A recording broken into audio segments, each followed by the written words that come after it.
Good morning my dear students. हम लोग पढ़ रहे थे गद्य खंड का जो हमारा दूसरा लेसन है मियां नसरुद्दीन, और इस पाठ की जो लेखिका हैं उनका नाम है कृष्णा सोबती। ऑलरेडी आप लोग ये पाठ पढ़ चुके हैं, तो हम लोग पुनरावृत्ति कर रहे हैं। तो इसका हम लोग कुछ अंश से पहले भी पढ़ चुके हैं, तो हम उस अंश को थोड़ा सा उस विषय में थोड़ा सा चर्चा करेंगे कि लेखिका जब गढ़ैया मोहल्ले से होकर के गुजरती हैं तो वहाँ पर देखती हैं ढेर सारा आटों का अंबार लगा हुआ है। तो वो थोड़ा सा सरप्राइज़ होती हैं, थोड़ा सा उनको आश्चर्यजनक लगता है कि यहाँ पे इतने ढेर सारे आटे का क्या काम हो सकता है, यहाँ पर सिवैयाँ बनती हो। लेकिन वहाँ पर एक बड़ा सा बोर्ड उस पर लिखा हुआ था कि यहाँ खानदानी नानबाई और यहाँ पर 56 प्रकार की रोटियों 56 प्रकार की रोटियों की बनाने की कला में मशहूर। तो थोड़ा सा उनको आश्चर्यजनक लगा, तो उस विषय में जानने के इच्छुक होते हुए वो पुनः जो है उस गली की तरफ, उस किनारे से गली की तरफ जाती हैं। तो वहाँ पर एक देखते हैं कि चारपाई पर एक व्यक्ति बैठे हुए हैं। थोड़ा सा उनका चेहरा जो है थोड़ा उम्र दराज है और वह बीड़ी पी रहे हैं, और तो उनके विषय में जानने की इच्छा स्वरूप वो वहाँ पर जाती हैं। तो जब उनकी और लेखिका की और मियां नसरुद्दीन की आपस में मुलाकात होती है, तो उसमें बहुत सी बातें साझा जो है लेखिका मियां नसरुद्दीन से प्रश्न पूछती हैं, और उन प्रश्नों के प्रत्युत्तर स्वरूप जो है वो मियां नसरुद्दीन जवाब देते हैं। लेकिन उस समय जो उनका लहजा होता है, उनका जो आत्मविश्वास होता है, उस उनकी जो बात करने की जो शैली होती है, उस पर लेखिका ने हमारा ध्यान आकृष्ट करने का प्रयास किया। तो यहाँ तक हमने पढ़ा कि जब वो पूछती हैं कि आप जो है ये जो खानदानी आपका पेशा है आपने कहाँ सीखा, तो वो बड़े ही आत्मविश्वास के भाव के साथ कहते हैं कि कोई भी जो पेशेवर व्यक्ति होगा और जो खानदानी व्यक्ति होगा, क्या कोई चीज़ सीखने के लिए नगीना सास के पास जाएगा, आईना सास के पास जाएगा?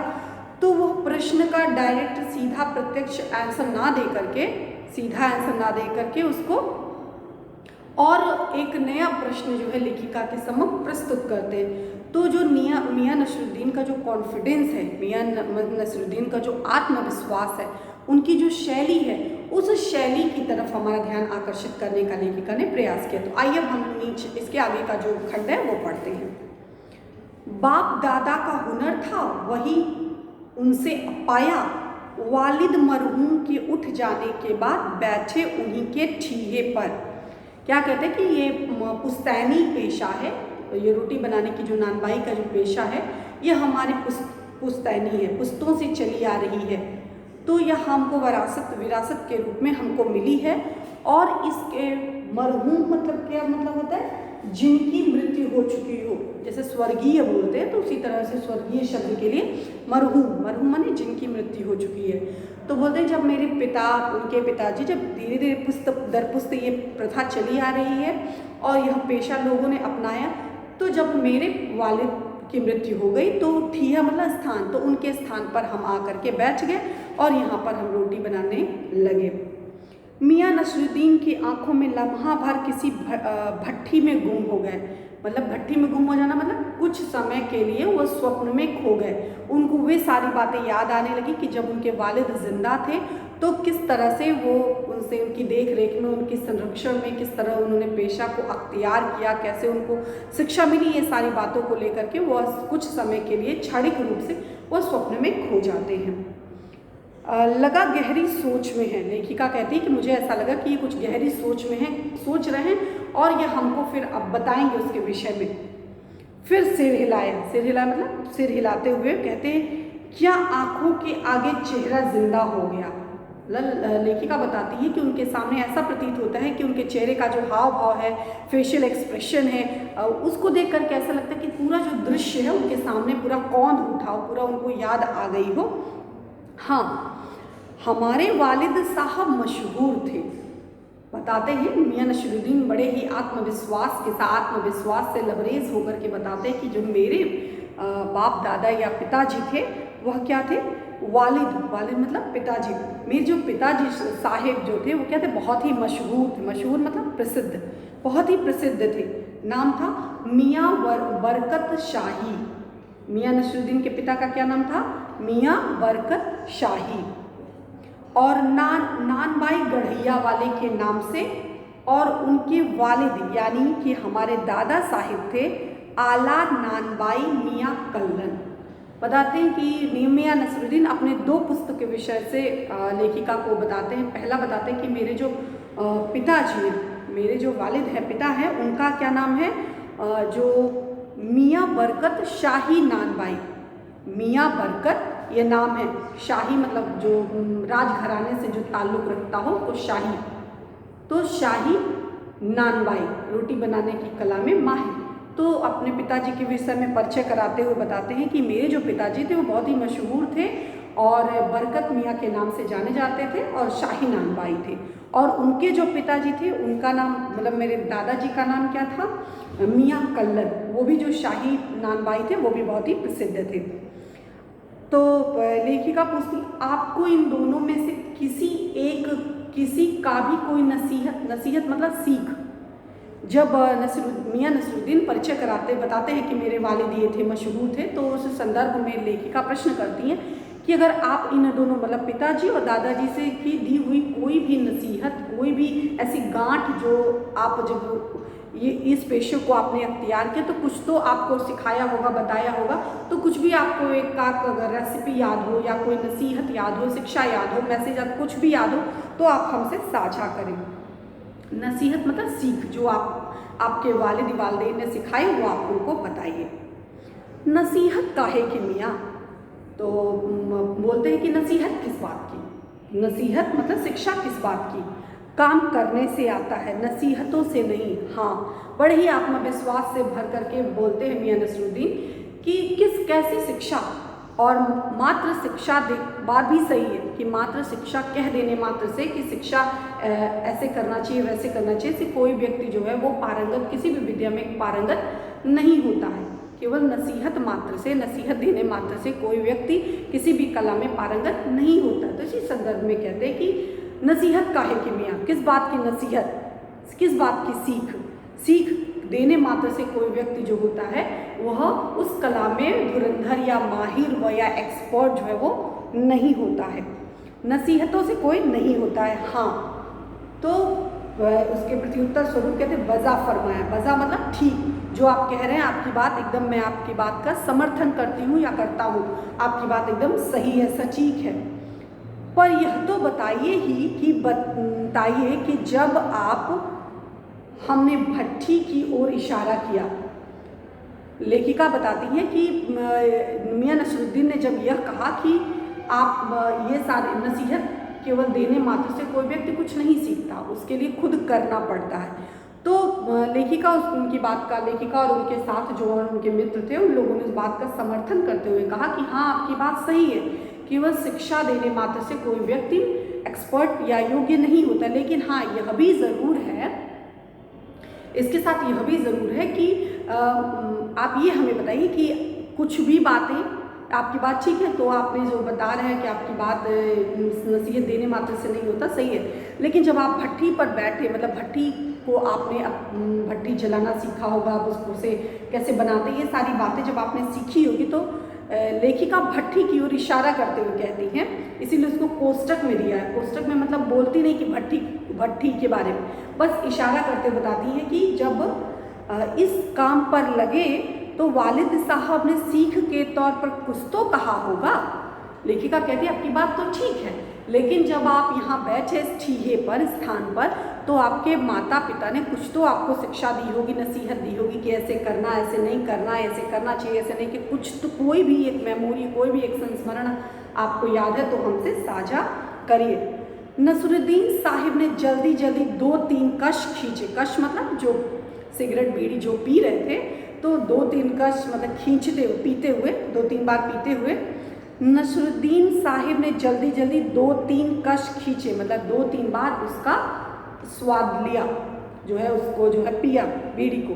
फिर गला साफ किया, मतलब गला साफ करते हुए बताते हैं कि बड़े अंदाज से बोले। अंदाज मतलब वही शैली, कि बहुत ही बिजी हैं, बहुत बिजी शेड्यूल से अपने लिए आपके लिए समय निकाल रहे हैं लेखिका के लिए, या और जो भी मिलने आए आगंतुक है उनके लिए बहुत ही बड़े ही मुश्किल से समय निकाल पा रहे हैं। तो उसी संदर्भ में कहते हैं कि पहले तो बीड़ी का जो है उसको, बीड़ी का जो कस है उसको खींचते हैं, फिर उसके बाद बड़े खराश मिटाते हुए और बड़े अंदाज से बोलते हैं, अगर आप कुछ कहलवाना ही है तो बता दिए देते हैं, अगर आप चाहती हैं ज़बरदस्ती कुछ मुंह से उगलवाना चाहती हो तो ठीक है बता देते हैं।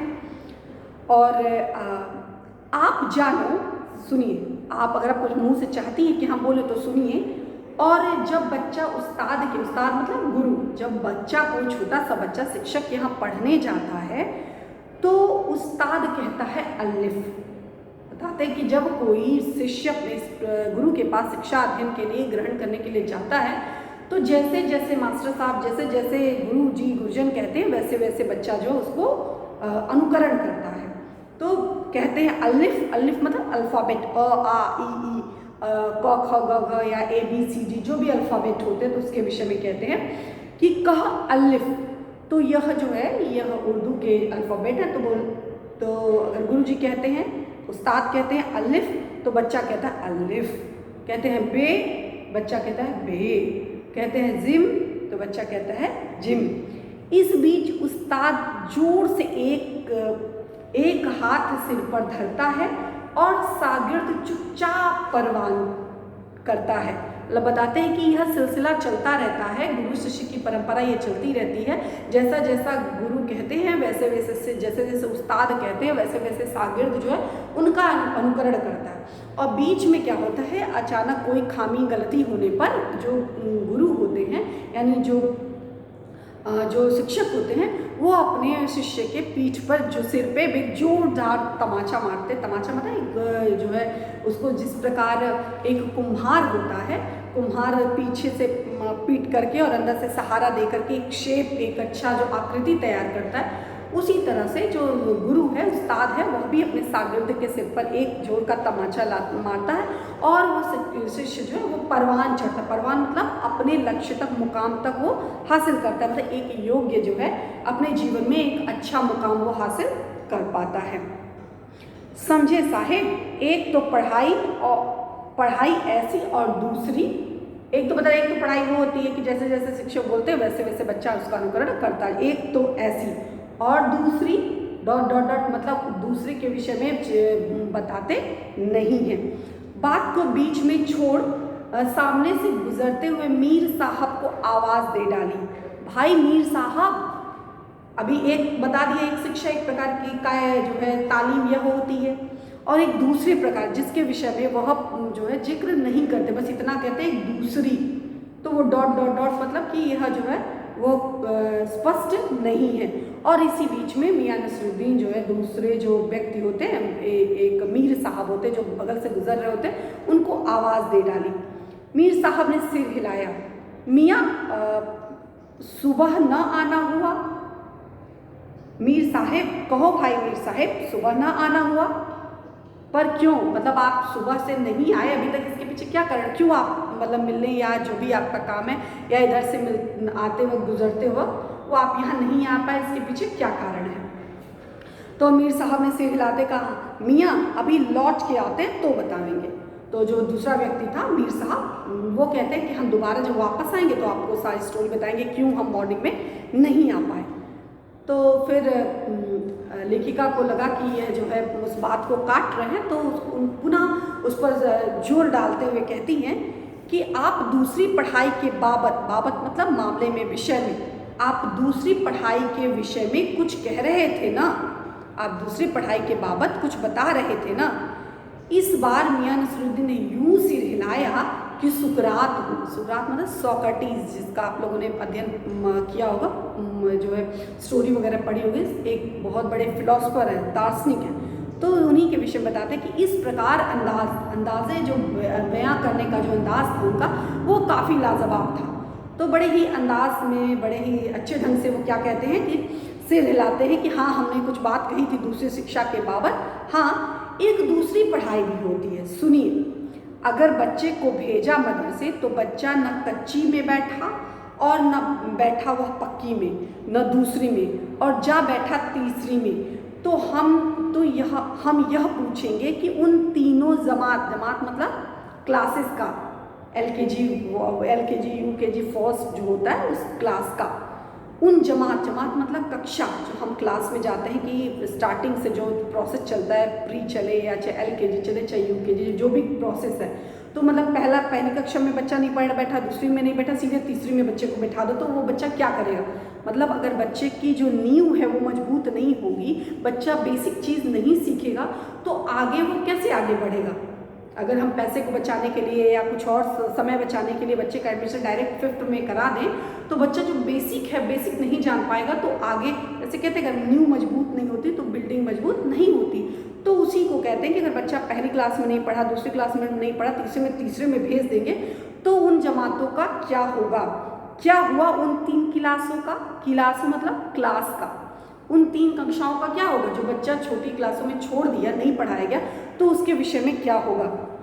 अपना ख्याल था कि मियां नसरुद्दीन नानबाई अपनी बात का निचोड़ भी निकालेंगे, पर हम ही पर दागते रहे। आप ही बताइए उन 2-3 जमातों का क्या हुआ?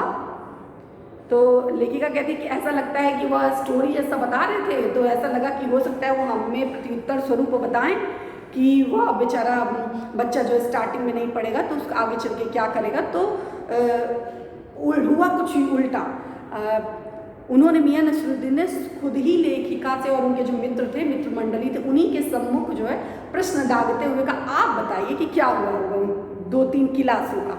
बच्चा जब नहीं पढ़ेगा स्टार्टिंग में तो उसका उत्तर क्या होगा? अब आप इस प्रश्न का, तो पहले लगता है कि वह निचोड़ निकालेंगे, लेकिन मियां नसरुद्दीन वो प्रश्न के रूप में उन्हीं से प्रश्न पूछ बैठते हैं कि आप बताइए आपका क्या तर्क है। जैसे आपके एग्जाम में प्रश्न पूछे जाते हैं कि दैट इज द स्टेटमेंट, ये आपका स्टेटमेंट है, ये अब द स्टोरी है, अब आप बताइए कि आप इसको देख करके क्या समझते हैं और क्या कहते हैं। तो आपको अपनी प्रतिक्रिया, अपनी राय जो है व्यक्त करनी। तो यहाँ भी वही है कि आप अपनी राय बताइए कि आप उन 2-3 क्लासों का क्या हुआ होगा। यह बात मेरी समझ के तो बाहर है। इस बार शाही नानबाई मियाँ कल्लन के पोते अपने बचे खुचे दांतों से खिलखिला के हंस दिए। मतलब बुजुर्ग थे, दांत थे वो काफ़ी दांत झड़ चुके थे, बहुत कम दांत बचे हुए थे। तो कहते कि ये बात तो मेरी समझ के परे है कि मतलब बच्चा स्टार्ट में पढ़े ही ना और लास्ट में सीधे 3 में, 3rd में 4th में पढ़ा दो तो बच्चा क्या जानेगा। तो ये मेरी समझ से परे है कि मतलब ऐसा भी बेसिक ही ना जाने, ऐसा नहीं हो सकता। बेसिक जानेगा तभी वो आगे बढ़ सकेगा, स्टार्ट करेगा, नींव बनेगी तभी बिल्डिंग बन सकेगी, प्रारंभ होगा तभी आगे किसी का विस्तार या जीवन में व्यक्ति आगे बढ़ सकेगा। तो वही कहते हैं इसके विषय में मैं आगे नहीं जानता। और यही कहते हुए खिलखिलाते हुए बच्चे कुछ दांतों मतलब जो कम दांत थे, बुजुर्ग थे, तो कम दांत के साथ खिलखिला करके हंस दिए। खिलखिला कर मतलब प्रसन्नता जोर से हंस दिए। मतलब क्या साफ न था? मतलब मेरा क्या साफ न था? वो बड़े ही अंदाज से कहते तो क्या मेरा मतलब साफ न था? लो साहिब अभी साफ हुआ जाता है, जरा सी देर के मान लीजिए। कहते ठीक है, अगर आपको मेरी बात स्पष्ट नहीं हुई तो एक बार पुनः सुनिए, मैं फिर से आपको बताता हूँ। हम बर्तन धोना न सीखते, बताते हैं बेसिक चीज़ें कि अगर हम बर्तन धोना न सीखते, हम भट्ठी बनाना न सीखते, कैसे भट्ठी बनाते हैं, भट्ठी कैसे जोड़ते वो नहीं सीखते, भट्ठी को आँच देना न सीखते, तो क्या हम सीधे सीधे नानबाई का हुनर सीख जाते? आप बताइए। बेसिक नहीं सीखते तो क्या इस मुकाम तक पहुंच पाते? यानी नहीं। मियां नसरुद्दीन हमारी ओर कुछ ऐसे देखा किए कि उन्हें हमसे जवाब पाना हो, कि वह चाह रहे हो कि हम वो कहें कि हाँ सही बात है, और उनके हामी की अपेक्षा थी कि वो चाहते थे मियां नसरुद्दीन की लेखिका या उनके मित्र मंडली उनकी बात का समर्थन करे। तो इस प्रकार जो है वो आगे बढ़ते हैं। फिर बड़े ही मज़े अंदाज से कहा, कहने का मतलब साहिब यह कि तालीम बड़ी चीज़ होती है। बताया कि शिक्षा और शिक्षा की शिक्षा ये सबसे बड़ी शिक्षा है कि कैसे शिक्षा देनी है और उस शिक्षा को अमल में किस तरह लाना है, इसकी जो शिक्षा होती है यह थोड़ी अलग होती है। तो यहाँ तक पाठ की पुनरावृत्ति हम लोग आज करेंगे। नेक्स्ट जो है आप लोग नेक्स्ट डे करेंगे।